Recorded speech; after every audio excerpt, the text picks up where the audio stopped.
Hi again, and let's continue animating the Android logo.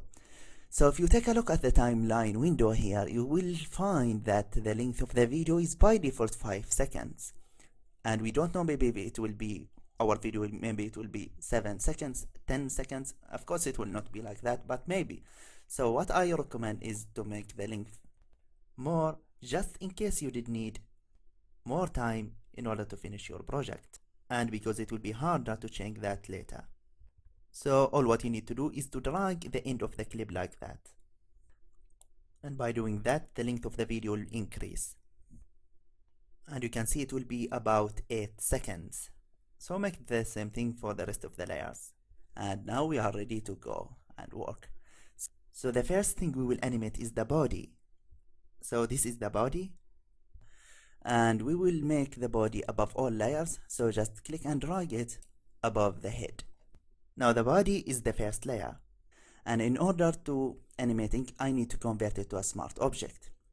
Okay, so right click and convert it to a smart object. Here we go, and now we will animate it. So before doing that, let's see what we want to achieve.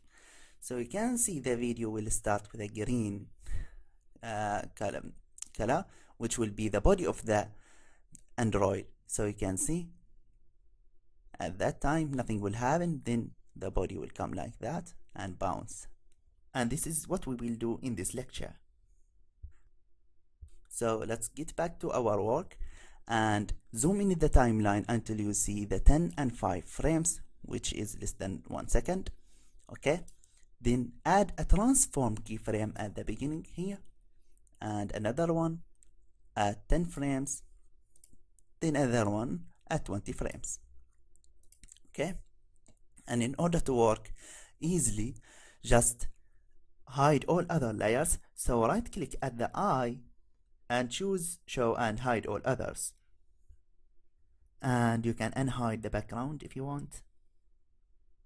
So at the first keyframe right here, press Ctrl T and make the body fill the screen. Hold Shift and Alt and just make it fill the screen like that. Okay, so you can see now it's filled the screen. Now what you expect to happen during the first 10 frames, you can see it will get back to the original position.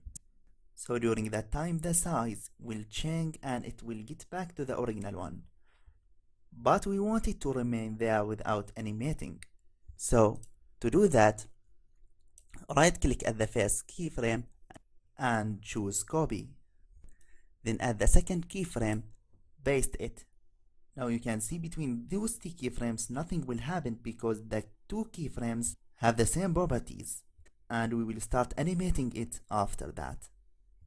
And you may wonder why it start animating. So that's because we changed the size at 10 frames.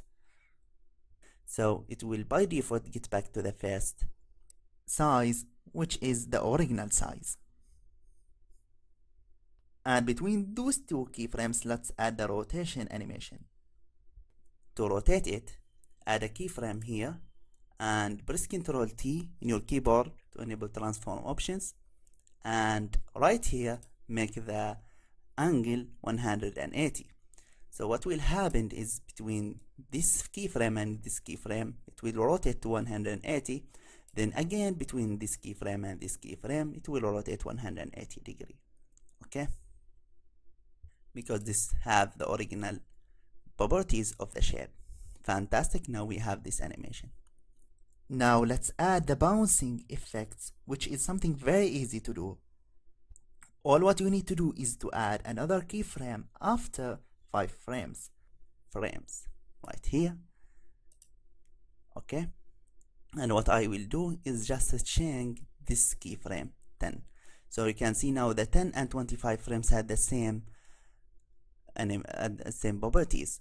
Okay, so if I change for the first one, it will get back to the second one automatically. So press Ctrl T, add these 20 frames here and just make it smaller like that. Okay, so it will bounce back during that time. Now let's see the animation. and I think it's so fast, so drag this keyframe to 1 second here. That will be much better.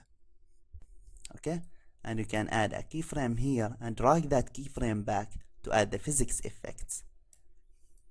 So it will be fast first, then slow down.